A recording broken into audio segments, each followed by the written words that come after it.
Hey everyone, कैसे हैं आप सभी लोग। हम फिर आ चुके हैं अपने एक और न्यू चैप्टर के साथ में क्लास 10th की मैथ्स के, जिसका नेम होने वाला है pair of linear equation in two variable. So हम स्टार्ट करेंगे अपने चैप्टर के इंट्रोडक्शन के साथ, यानी कि चैप्टर का मतलब क्या है, चैप्टर क्लास 10th के अंदर क्यों रखा गया, इसका मीन क्या होता है। बेसिकली देखो, चैप्टर का हमारा नाम क्या है यहाँ पर, pair of linear equation in two variable. यानी कि मैंने आपको चैप्टर सेकंड के अंदर भी क्लियर कराया था कि भाई लीनियर इक्वेशन किसे कहते हैं। बेसिकली वो इक्वेशंस, वो समीकरण जिनके ऊपर कोई भी पावर नहीं होती, उन्हें हम क्या कहते हैं भाई, आपका लीनियर इक्वेशन कहते हैं। और यहां पर क्या होंगे, उन लीनियर इक्वेशंस के पेयर दिए हुए होंगे, यानी कि पेयर ऑफ लीनियर इक्वेशन। और वो लीनियर इक्वेशंस कैसी होने वाली है, वो रैखिक समीकरण कैसे होने वाले हैं, दो वेरिएबल वाले, यानी कि दो चर वाले हमारे यहाँ पर रैखिक समीकरण होने वाले हैं। और इस पूरे की पूरे चैप्टर के अंदर आप जहां पर भी देखेंगे, हमें इक्वेशंस जो मिलेंगी वो कैसी होंगी, दो वेरिएबल के साथ में होंगी। तो बेसिकली हम यहाँ पर स्टार्ट कर रहे हैं अपनी एक्सरसाइज 3.1 के क्वेश्चन नंबर फर्स्ट के साथ में।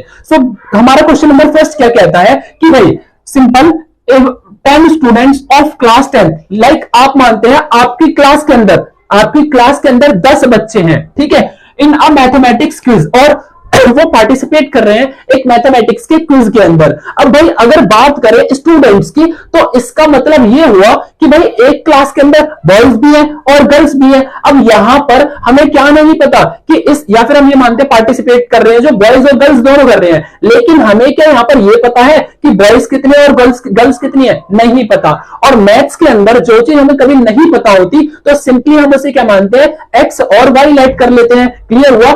इसीलिए मैथ्स के अंदर जितनी भी अल्फाबेट्स आ रहे होते हैं, हम उन्हें चर नाम देते हैं, यानी कि वेरिएबल्स नाम देते हैं, जिसकी वैल्यू हमें नहीं पता होती। हम उस वैल्यू को निकालने के लिए उसे एक्स या वाई मान लेते हैं। क्लियर हुआ। तो सिंपली देखो, हम यहां पर मानते हैं कि जो नंबर ऑफ गर्ल्स हैं वो आपकी x है, और जो नंबर ऑफ बॉयज हैं वो यहां पर कितने हैं, हमारे y हैं। क्लियर हुआ। अब ये हमारे टोटल स्टूडेंट्स कितने हैं, यहां पर 10 है, यानी कि x और y मिलाकर के दोनों, आप सिंपली माइंड के अंदर सोचो, आपकी क्लास के अंदर 10 बच्चे हैं, गर्ल्स भी है बॉयज भी है ना, लेकिन ये नहीं पता गर्ल्स कितनी बॉयज कितने, दोनों मिलाकर कितने हैं, 10 हैं। तो दोनों मिलाकर यानी कि जोड़कर कितने हैं आपका, 10 हैं। तो देखो हमारी एक इक्वेशन बनी, और कैसे equation, linear equation. Linear equation के अंदर वेरिएबल क्या है, 2 है, 1 और 2। समझ आया चैप्टर का मतलब क्या था, यानी कि पेयर होंगे, पेयर अभी एक बना है सिर्फ हमारी इक्वेशन, इसका मतलब अभी हमारी एक और इक्वेशन बनेगी। क्लियर हुआ। तो क्वेश्चन आगे पढ़ते हैं कि if the number of girls is 4, यानी कि भाई जो नंबर्स ऑफ गर्ल्स, देखो क्या है, if the number of girls is 4 more than the number of boys, यानी कि ये हुआ कि भाई जो गर्ल्स है ना जितनी भी है वो 4 ज्यादा है यहाँ पर हमारे बॉयज, सॉरी यहाँ पर 4 आएगा, तो यहाँ पर क्या बन गई, हमारी इक्वेशन बन गई। तो देखो यहाँ पर ये भी हमारी लीनियर इक्वेशन और ये भी हमारी लीनियर इक्वेशन। क्लियर हो गया इतना भाई। देखो ये भी हमारा कैसा रैखिक समीकरण और ये भी हमारा रैखिक समीकरण होगा। क्वेश्चन के अकॉर्डिंग देखे पेयर बोला था, पेयर हो गया 1 का और 2 का, और उसके अंदर क्या बोले थे, 2 वेरिएबल्स बोले थे, 2 वेरिएबल्स हमारे यहाँ पर आ चुके हैं। क्लियर हुआ यहाँ पर, ठीक है भाई।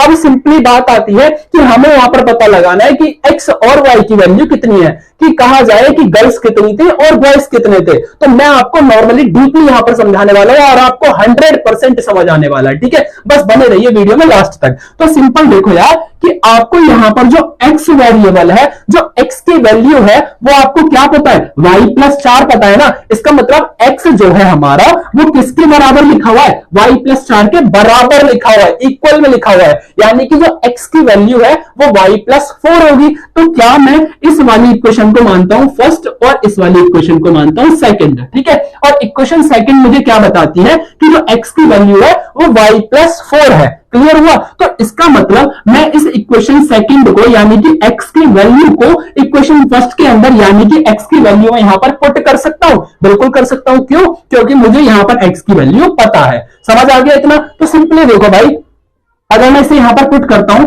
कि equation first, equation second put in equation first. Clear हो गया। यहां पर मैंने इक्वेशन सेकंड को फर्स्ट में पुट कर दिया। तो देखो सिंपली यहां पर करते हैं, x plus y equal to 10 है, जहां पर मुझे x की वैल्यू y+4 पता है। तो इस वाले x की जगह y+4 लिखा जा सकता है, बिल्कुल। देखो तो यहां क्या आएगा, x प्लस सॉरी यहां पर आएगा हमारा y प्लस 4 और प्लस y इक्वल टू 10 हो गया। ठीक है, अब यहां पर आगे नोटिस करेंगे कि ये भी हमारा y और ये भी हमारा y और दोनों के दोनों क्या है, प्लस में है, तो यानी कि 1y और 1y टोटल मिलाकर कितना हो गया, 2y हो गया। सिंपली हम यहां पर लिखेंगे 2y प्लस में क्या बचा 4 प्लस 4 इक्वल टू 10। समझ आया इतना? अब आगे देखो यार कि ये जो 4 है और ये जो 10 है, दोनों के दोनों हमारे क्या है यहाँ पर, कांस्टेंट वैल्यू यानी कि अचर है। और अचर जब कांस्टेंट से माइनस हो सकता है,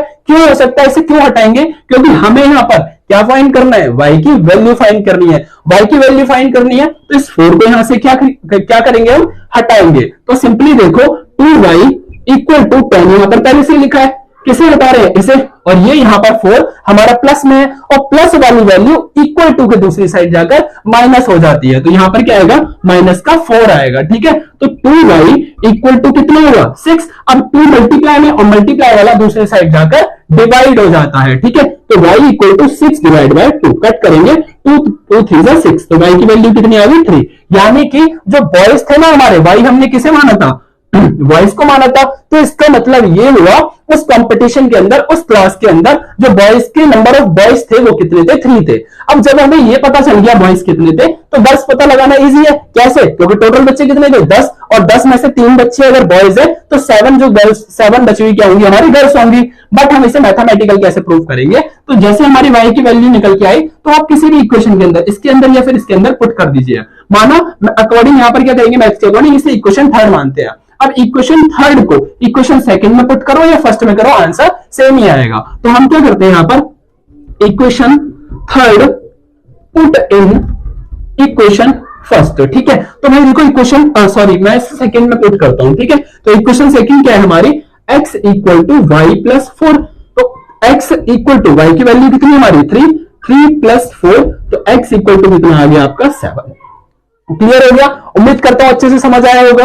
अब यहां पर अगर क्वेश्चन, ये तो मैंने आपको डायरेक्ट x और y की वैल्यू फाइंड करके दिखाई, अगर क्वेश्चन हमारा ये कह रहा होता कि इस वैल्यू को, इन दोनों के दोनों ग्राफ, इन दोनों के दोनों वेरिएबल्स को आप, इन दोनों के दोनों आप इक्वेशंस को, सॉरी लीनियर इक्वेशंस की हेल्प से आप इसे ग्राफ पर शो करके दिखाओ, तो सिंपली हम यहां पर क्या करते हैं उसे, कि ये y हमारा प्लस में, इस साइड आकर क्या होता माइनस में, यानी कि x minus y equal to हमारा कितना हो जाता 4 हो जाता। तो हम क्लास 9th के अंदर क्या करते थे कि जब हमें इसे ग्राफ पर शो करना होता तो सिंपली x की वैल्यू 0 1 2 3 मानते थे, और मान करके हम यहाँ पर x और y की 2 या 4 वैल्यू निकाल लेते थे, फिर उसके बाद में हम इसे ग्राफ पर शो कर देते थे। उम्मीद करता हूं आपको इतना क्लियर हुआ होगा। इसके साथ बढ़ते हैं अपने इसके पार्ट नंबर 2 की तरफ। तो भाई देखो हमारा नेक्स्ट पार्ट क्या है कि इसका सेकंड पार्ट क्या कहता है, सिंपल 5 पेंसिल्स और 7 पेन्स।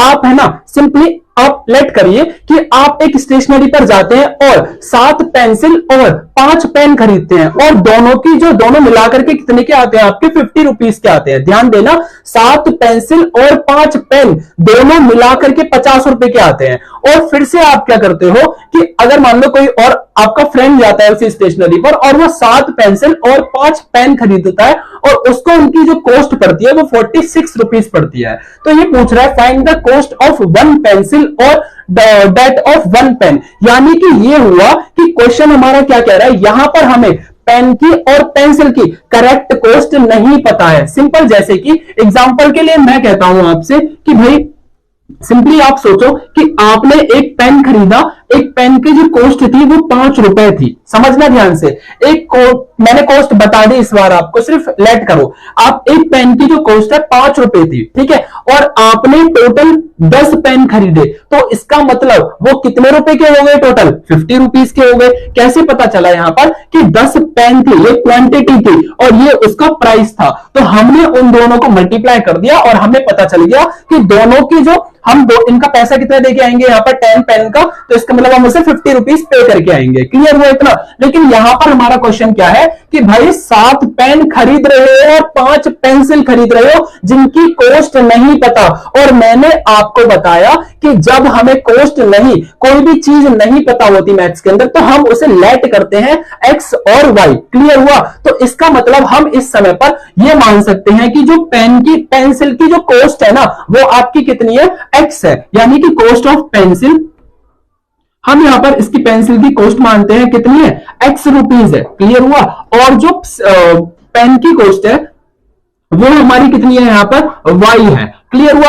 अब जैसे अभी हमने पीछे मल्टीप्लाई करा, आप लेट करो कि एक पेन आपका आप 10 पेन खरीदते हैं और एक पेन 5 रुपए का है, तो आप उसे मल्टीप्लाई करेंगे ना एक दूसरे से। तो सिंपल यहां पर सोचो कि आपने 5 पेंसिल खरीदी है, तो इसका मतलब, और एक पेंसिल कितने की है आपकी x रुपए की है, क्योंकि मुझे यहां पर करेक्ट कॉस्ट नहीं पता, तो हम यहां पर क्या लेट करेंगे, x लेट करेंगे। तो इसका मतलब आपका जो पेंसिल कितनी खरीद के ला रहे हो 5, और कॉस्ट कितनी x, तो कितने पैसे दोगे टोटल 5x दोगे। तो सिंपली देखो कितने पैसे देंगे हम उसे 5x देंगे। क्लियर। सेम ऐसे ही टुगेदर यानी कि साथ में आप और क्या खरीद रहे हो, पेन खरीद रहे हो, और पेन की कॉस्ट कितनी है यहाँ पर y है, यानी कि कितनी पेन खरीदे आपने यहाँ पर 7 पेन खरीदे और कॉस्ट y, तो टोटल कितने पैसे पे करेंगे आप 7y पे करेंगे, यानी कि 7y। और दोनों मिलाकर के टुगेदर कितने रुपए के आते हैं 50 रुपए के, दोनों मिलाकर के कितने रुपए के आप पे करके आते हो उसे 50 रुपीज पे करके आते हो। समझ आया, यानी कि इक्वेशन कितने इजीली बन गए।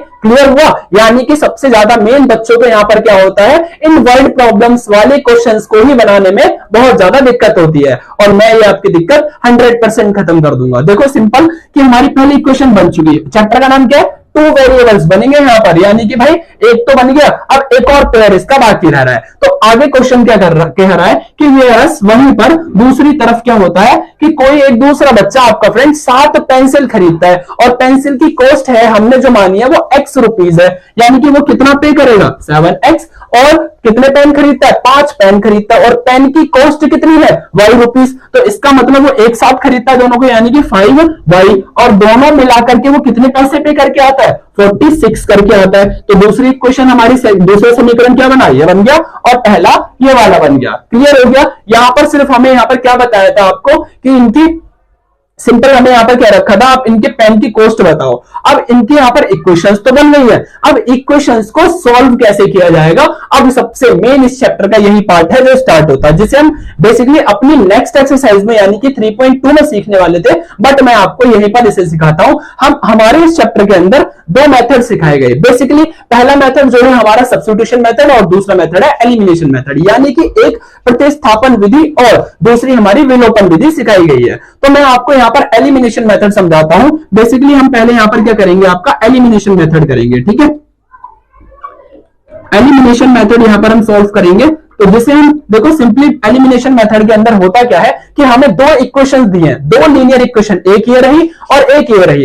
इन दोनों लीनियर इक्वेशंस को हमें डायरेक्ट सिंपल याद रखना दिमाग के अंदर, हमें करना क्या है, 2 जो इक्वेशंस दिए लीनियर इक्वेशन उन्हें डायरेक्ट डिवाइड करना है। किसके अंदर, आपका एलिमिनेशन मेथड के अंदर। एलिमिनेशन मेथड में हम क्या करते हैं, दोनों इक्वेशंस को डिवाइड करते हैं, बट उसके लिए आपको एक चीज जो याद रखनी है वो ये है कि यहां पर हमारी x की वैल्यू दोनों तरफ सेम होनी चाहिए, जिससे कि x कट जाए। मैं आपको डायरेक्ट समझा रहा हूं कि x की वैल्यू यहां पर 5 है और यहां पर 7 है, ये दोनों अलग अलग है, यानी कि कट नहीं होने वाला है। डिवाइड करने के लिए सबसे पहला काम जो आप करेंगे वो ये होगा कि आप इन दोनों इक्वेशंस को क्या करेंगे, इक्वल करेंगे x की वैल्यू को, सिर्फ किसे, x की वैल्यू को हम इसे इक्वल करने वाले हैं। तो सिंपल देखो यहां पर इक्वेशन फर्स्ट जो है वो हमारी ये रही, और इक्वेशन सेकंड को भी हम यहीं पर लिख लेते हैं। आपका क्या है हमारी equation second, 7x plus 5y equal to 46, equation number second. Clear हो गया इतना, इसे यहां से हम रफ कर देते हैं।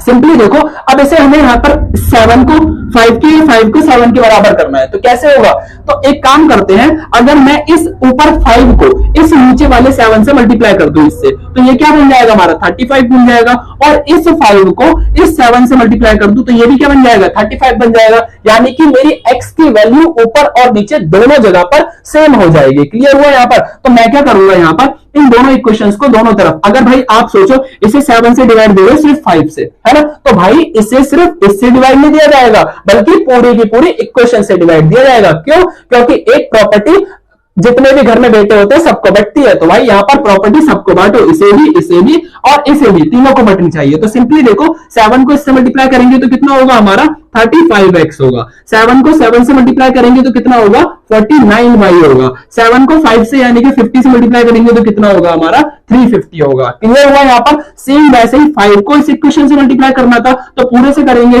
5 को 7 से मल्टीप्लाई करेंगे कितना आएगा 35x आएगा, 5 को 5 से मल्टीप्लाई करेंगे 25y, और 5 को 46 से मल्टीप्लाई करेंगे तो देखो 5 6 कितना होता है 30, 3 कैरी, 5 4 जा 20 और ये आ गया 23। क्लियर हुआ? अब क्या करना है, मैंने आपसे क्या कहा कि एलिमिनेशन मेथड के अंदर दो इक्वेशन जो भी हमें दी होंगी लीनियर इक्वेशन, उन दोनों को डिवाइड करना होता है। सिर्फ याद रखना था कि उनकी एक्स की वैल्यू सेम होनी चाहिए, जो कि हमारी यहां पर हो चुकी है। अब इन्हें करते हैं डिवाइड। ठीक है, डिवाइड करेंगे इस तरीके से, डायरेक्ट डिवाइड करते हैं। डिवाइड करने के लिए आपको सबसे पहले साइन चेंज करने हैं, और साइन किसे देख करके, नीचे वाले इसको इक्वेशन को देख करके करेंगे। ये प्लस है तो प्लस का ऑपोजिट साइन, प्लस का उल्टा माइनस, माइनस का उल्टा प्लस, मल्टीप्लाई तो डिवाइड होता है, डिवाइड मल्टीप्लाई होता है। बेसिकली यहाँ पर माइनस प्लस ही याद रखना है आपको। तो ये प्लस है तो इसका क्या हो जाएगा माइनस, ये भी प्लस है, इसका ऑपोजिट क्या हो जाएगा माइनस हो जाएगा। यहां पर ये भी प्लस है तो ये भी क्या हो जाएगा माइनस।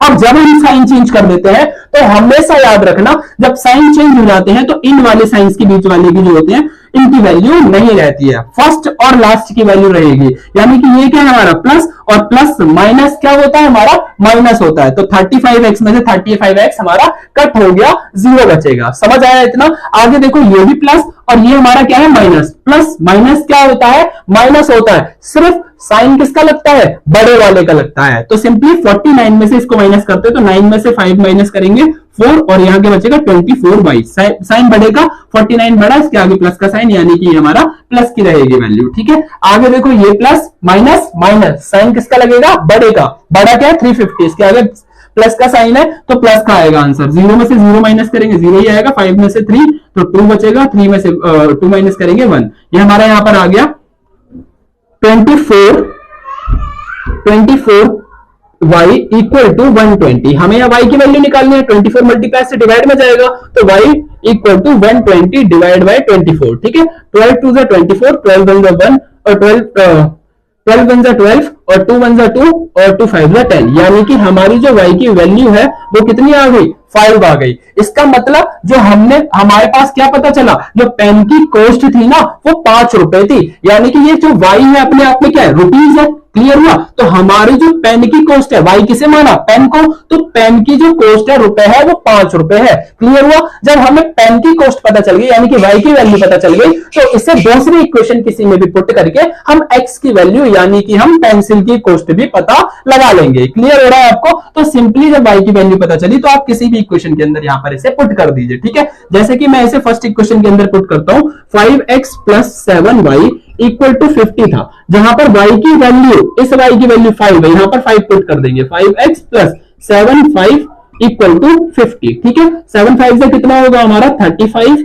7 5 से 35 इक्वल टू 50। ठीक है, ये प्लस से माइनस में जाएगा, 5x equal to 50 minus 35, 5x equal to हमारा कितना बचेगा यहाँ पर 15 बचेगा, और 5 मल्टीप्लाई से डिवाइड में जाएगा तो 15 डिवाइड बाई 5, 5 3 जा 15। यानी कि भाई हमारी जो x की वैल्यू है वो 3 आ गई। इसका मतलब जो पेंसिल की कॉस्ट थी वो 3 रुपीज और पेन की कॉस्ट 5 रुपीज थी। ठीक है, समझ आ गया होगा क्वेश्चन यहाँ पर, उम्मीद करता हूं अच्छे से क्लियर हुआ है। क्लियर हुआ है तो जल्दी से वीडियो को लाइक कर दीजिए और अपने फ्रेंड तक भी शेयर कर दीजिए। ठीक है, बढ़ते हैं अपने क्वेश्चन नंबर 2 की तरफ। तो स्टार्ट करते हैं अपने क्वेश्चन नंबर 2। क्वेश्चन नंबर 2 हमारा क्या कहता है कि भाई ऑन कंपेयरिंग द रेशोज, यानी कि भाई यहाँ पर 3 हमें रेशो दिए होंगे, रेशो यानी कि 2 डिवाइड वाली वैल्यूज दी होंगी, यानी फ्रैक्शन नंबर्स दिए होंगे, और उन्हें फाइंड आउट ऑफ, हमें फाइंड करना है, find out of whether the lines representing the following pair of linear equation intersect at a point. यानी कि भाई वो इंटरसेक्ट करते हैं एक पॉइंट पर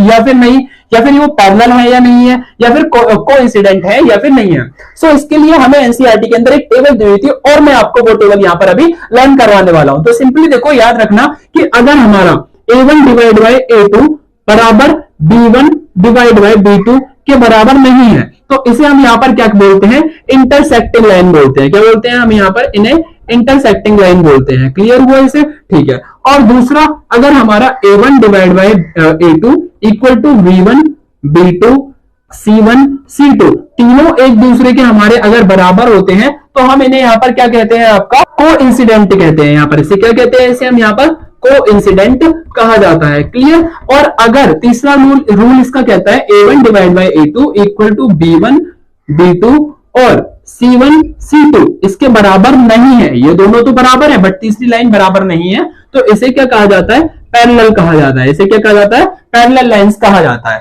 तो सिंपली क्वेश्चन क्या पूछ रहा था हमें कि इन तीनों में से इन इक्वेशंस के अंदर कौन सा रूल इनमें से फिट है वो हमें सिंपली यहां पर बताना है। बहुत इजी क्वेश्चंस होते हैं, तो सिंपल देखो हमें यहां पर क्या करना है, रूल फिट करके बताना है इंटरसेक्ट, कोइंसिडेंट और पैरेलल्स के बारे में। ठीक है भाई, तो देखो स्टार्ट करते हैं इसको। सिंपली हमारा फर्स्ट पार्ट यहां पर क्या कहता है इसका कि A1 A2 x से पहले जो आएगा A, y से पहले जो आएगा वो B, और जो अकेला आ रहा होगा उसे C कहते हैं। तो सिंपली देखो यहां पर A1 divide A2 equal to B1 B2 C1 C2। तो भाई यहां पर A1 की वैल्यू कितनी है 5 डिवाइड बाई 7 बराबर B1 की कितनी है -4 डिवाइड 6 और इक्वल टू C1 C2 कितना हमारा 8 डिवाइड बाई 9। ठीक है, तो क्या इसे तो हम कट कर देंगे। यहां पर क्या ये तीनों के तीनों एक दूसरे के बराबर हैं? बिल्कुल भी नहीं है। और जब हमारी लाइंस बराबर नहीं होती थी तो उसे हम क्या कहते थे, इंटरसेक्टिंग लाइन। यानी कि हमारा फर्स्ट रूल यहां पर कौन सा हो गया, इंटरसेक्टिंग लाइन। क्लियर हो गया, हम यहां पर इसे इतना ही लिखकर छोड़ देंगे। क्लियर। अब देखो सेकंड वाला हमारा यहां पर पार्ट क्या कहता है कि A1 क्या है हमारा 9, A2 क्या है 18। ठीक है, बराबर B1 P2 बराबर C1 और C2। देखो सब कट हो रहे, 9 1 9 9 2 18, 3 1 3 3 2 6,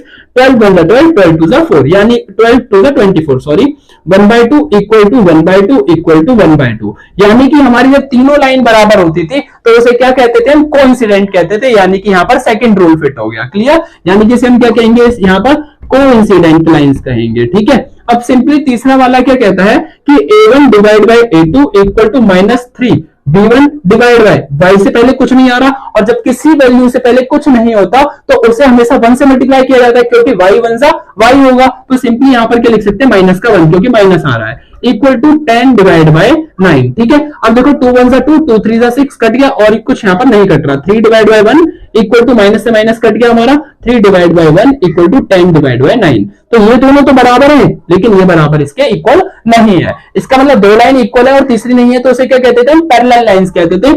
यानी कि हमारा थर्ड रूल यहां पर फिट हो गया। ठीक है, इसे क्या कहेंगे, पैरेलल लाइंस। क्लियर हुआ, बहुत ज्यादा इजी एक्सरसाइज है हमारी आगे की। यहां से 2-3 क्वेश्चंस हैं इसके नेक्स्ट क्वेश्चन की तरफ। सो स्टार्ट करते हैं अपना क्वेश्चन नंबर 5। क्वेश्चन नंबर 5 हमारा काफी ज्यादा इंपॉर्टेंट होने वाला है, क्योंकि ये क्वेश्चन हमारे काफी बार एग्जाम के अंदर रिपीट हुआ है। बेसिकली मैंने इसके पीछे के क्वेश्चंस इसलिए छोड़ दिए क्योंकि वो क्वेश्चन भी हमारे क्वेश्चन नंबर 2 की तरह ही सेम थे। उन क्वेश्चंस को आप खुद भी ट्राई करना, आपसे वो क्वेश्चंस हो सकते हैं। अब करते हैं अपना क्वेश्चन नंबर 5। क्वेश्चन नंबर 5 हमारा इंपॉर्टेंट है। देखिए क्या कहता है कि भाई half of perimeter of a rectangular garden, एक रेक्टेंगुलर गार्डन दिया हुआ है जिसकी लेंथ जो है ना उसकी ब्रेथ से 4 मीटर ज्यादा है। यानी कि उसकी जो लंबाई है वो 4 मीटर ज्यादा है उसकी चौड़ाई से। ठीक है, और उसका जो पेरीमीटर दिया हुआ है वो 36 मीटर दिया हुआ है। हमें कह रहा है इसके डायमेंशंस फाइंड करो, सो क्या होंगे। ठीक है, तो देखो सिंपली आप समझो कि यहां पर एक आपका क्या दिया हुआ है, एक रेक्टेंगुलर ये पार्क दिया हुआ है। ठीक है, अगर माना कि भाई इसकी जो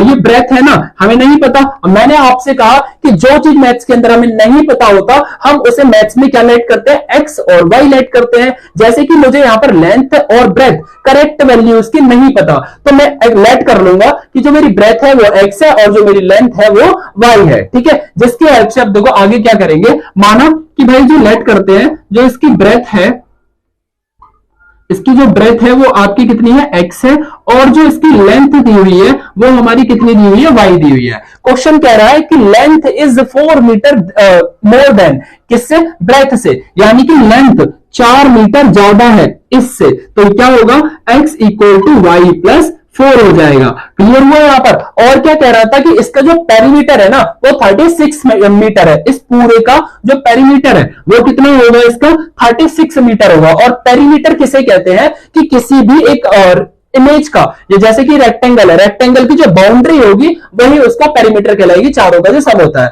और basically rectangle of perimeter of rectangle क्या होता है हमारा, पेरीमीटर ऑफ रेक्टेंगल क्या होता है हमारा, तो equal to 2 bracket length plus breadth, यही तो होता है। अब देखो आगे से सॉल्व करते हैं कि भाई पेरीमीटर तो हमें पता है कितना है हमारा, 36 है, इक्वल टू 2 डिवाइड में यहां पर क्या कहा था, 2 डिवाइड लेंथ हमारी कितनी है, लेंथ हमने मानी L प्लस B। ठीक है, अब यहां पर क्या कह रहा था, ये आपका लेंथ, सॉरी लेंथ हमने यहां पर कितनी मानी है, Y मानी है। ठीक है, प्लस ब्रेथ कितनी मानी है हमने, x मानी है। क्लियर हुआ। इन्होंने क्या कहा था, हाफ ऑफ द पेरीमीटर, यानी कि हाफ करना है इस पूरे के पूरे पेरीमीटर का, हाफ बोला है, आधा हिस्सा बोला है, तो हाफ का मतलब क्या होता है, हम यहाँ पर आधा कर देंगे। क्लियर। सो 2 से 2 हमारा क्या हो गया, डिवाइड हो गया, मतलब यहां से 2 की वैल्यू हट गई। तो सिंपली हमारा y प्लस एक्स किसके बराबर आया, 36 के बराबर आया।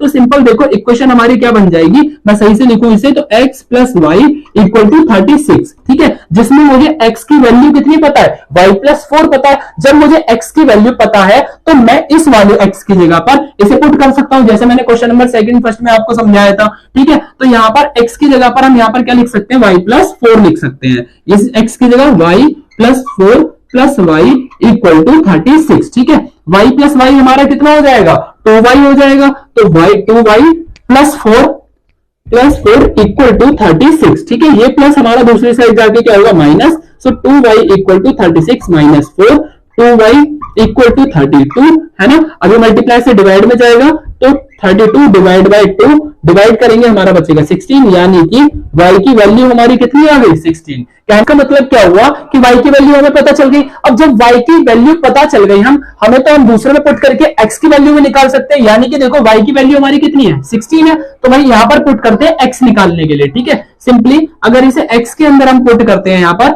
तो सिंपल देखो हमारा क्या आ जाएगा आपका कि x equal to y plus 16 था हमारा, y की वैल्यू कितनी है हमारी, 16 है, तो यहां पर पुट कर देते हैं इसे 16 प्लस यहां पर कितना है हमारा 4, ये क्या हो गया हमारा इक्वल टू 20 हो गया। ठीक है, यानी कि x की वैल्यू हमारी कितनी हो गई, 20 हो गई, y की वैल्यू 16 हो गई। देखो x यानी कि ब्रेथ हमारा कितना हो गया, 16 हो गया, और लेंथ यानी कि y प्लस 4 यानी कि हमारा कितना हो गया आपका अब 16 हो गया। तो देखो इसका मतलब लेंथ कितनी आई है हमारी 16 और ब्रेथ कितनी आई है हमारी 20 आई है। क्लियर हुआ। उम्मीद करता हूं समझ आया होगा, और अगर समझ आया तो जल्दी से वीडियो को लाइक शेयर एंड सब्सक्राइब कर दीजिए। वीडियो को हम यहीं पर खत्म करते हैं, मिलते हैं अपनी नेक्स्ट वीडियो के अंदर, यानी कि एक्सरसाइज 3.2 के साथ में। Thank you.